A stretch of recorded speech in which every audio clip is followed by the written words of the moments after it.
po sa mga kapatid nating persons with disabilities o PWD, sa July 17 to 23 ay gaganapin ang 38th National Disability Prevention and Rehabilitation Week. Pag-usapan po natin ang kahalagahan ng selebrasyong ito. Kasama po natin si Mr. Zaldi Sanchez, ang Information Officer 5 at Division Chief ng National Council on Disability Affairs. Good morning, sir. Hi, good morning, Diane, at sa ating mga taga-subaybay sa ating program na Good Morning, Boss. Sir Saldi, siguro una muna, ilang porsyento na ba ang kabilang sa PWDs at sino-sino ba ang kabilang sa sektor na ito? Marami ang may kapansanan sa ating bansa kasi ang sinasabi sa atin ng World Health Organization, 15% ng population ng any given place ay taong may kapansanan. So, ibig sabihin, for example, in the Philippines, meron na tayong 100 million population. So, 15% ng population natin ay may kapansanan. No? So, 15 million. Ang dami na. Oo. Kasi, alam mo Dayan, meron tayo yung mga non-apparent na mga disabilities tulad ng may autism, may ADHD, tapos yun yung mga may mental disability. So, kadalasan, kung titingnan mo, normal ang kanilang mga appearance.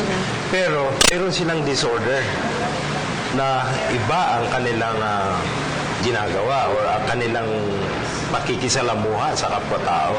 So mali yung parang misconception, sir, yung parang akala nila kung nakikita mo lang yung mga kasali sa PWDs kasi some are really, may yung mental disability, sir. Yeah, oo.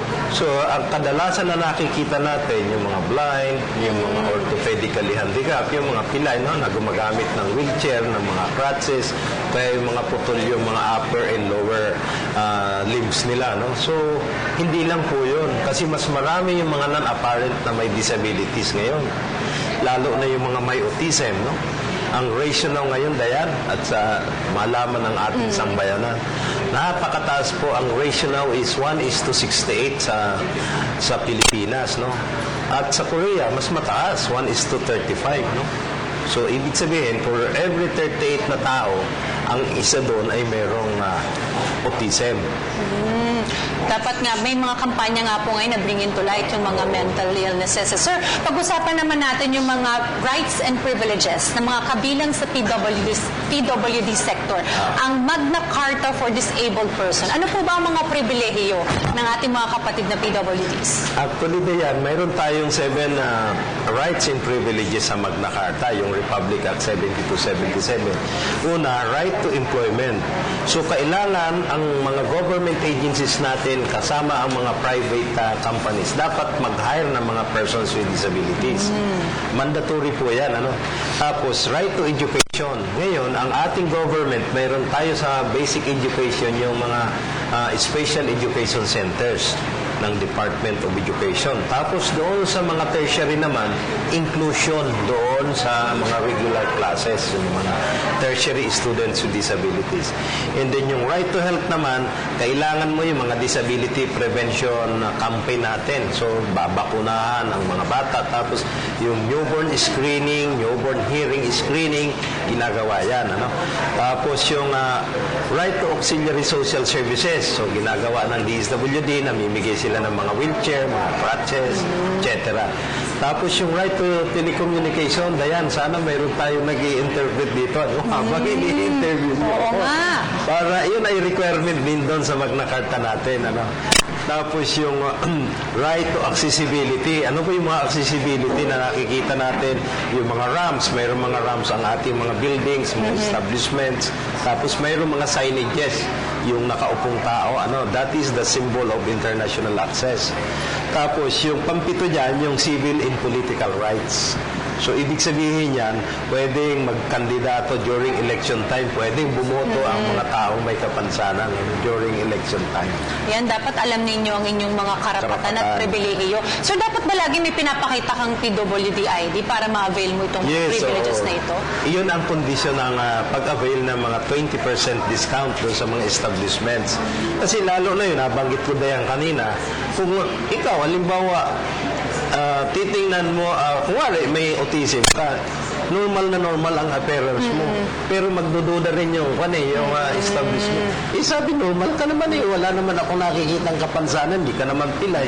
Pero meron siyang disorder na hindi mo nakikita at malaking usapin ang mga non-apparent na disabilities. Dapat Ipapakita mo yung ID mo to avail the 20% discount. Bibili ka ng gamot, kakain ka sa mga fast food, sa mga restaurants, o magta-travel ka, sasakay ka sa mga pampublikong sasakyan, ipapakita mo doon sa bus conductor o sa mga airline companies na ikaw ay may disability ka. Paano yung walang ID, sir? Paano sila makaka-avail nun? Kung halimbawa obvious naman ang disability, kinukonsidera na rin ang mga establishment, no? Pero kailangan kasi nasa batas para maka-avail ka, you show yung ID mo. That is the proof of entitlement. So, kailangan ipakita mo talaga Sir, pag-usapan natin ang upcoming 38th National Disability Prevention and Rehabilitation Week. Saan po ba mangyayari ang mga activities at ano-ano po itong mga activities natin for them? Mag-start po tayo ng kick-off activities natin July 17. Meron tayong human formation on accessibility logo. Pinopromote natin yung accessibility sa mga establishment, public places na dapat merong espasyo ang mga taong may kapansanan doon. Kaya, i-feature natin sa pamamagitan ng formation ng human logo, no? So, part ng advocacy natin yan. And then, dito yung gagawin sa Green Hills Shopping Center at 5 o'clock in the morning. And then, on the same day, mayroon tayong immediately after that human formation, magkakaroon tayo ng Walk for Your Rights. Bakit Walk for Your Rights? Kasi we are talking now about the rights of persons with disabilities. So dati-dati, kung tinuturing natin sila ng mga objects of pity, yung mga sa welfare lang, ngayon, rights na ang pinag-uusapan natin, no? So, mayroon tayong mga exhibition, demonstration ng mga skills ng mga persons with disabilities during this day. Kasi yung mga nanalo natin doon sa International Olympics last March, sila yun yung mga magde-demo sa atin sa waste reuse, no, in floral arrangement. And then, siyempre, sa second day, yung paligsahan ang quiz bee contest ito ng mga secondary students with disabilities. Mayroon tayong mga questions on Philippine history. Ang gagaling pala nito, mga estudyante na ito. Kasi ilang taon na rin tayong ginagawa ito. Napi-perfect halos nila ang mga questions. So, doon to sa National Historical Commission.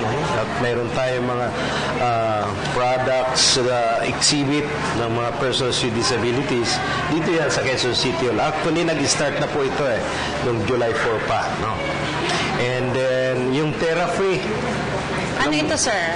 Therapy, libreng therapeutic services nagagampanan ng Unilab Foundation. So, partner agency natin yan. Tapos yung mga Forum on Disability Inclusive Corporate Social Responsibility. Bakit? Yung mga employers natin, inaanyayahan natin na mag-hire ng mga persons with disabilities. O sabi niyo, 1% po ba dapat, sir? 1% dayan ang kailangan nating ma-hire ng mga empleyadong may kapansanan. Alright. Napakadami pong activities natin from July 17 again to 23 ang ating pong 38th National Disability Prevention and Rehabilitation Week. So sa mga kapatid po natin PWDs, makisama po tayo sa mga activities na hinanda po para sa inyo. So sir, maraming salamat po sa pagsama po sa amin ngayong umaga, Mr. Zaldi Sanchez, ang Information Officer 5 Division Chief ng National Council on Disability Affairs. Okay. Ngayon naman, ako po si Cathy San Gabriel. Subscribe na sa PTV YouTube channel. I-click lang po ang subscribe button.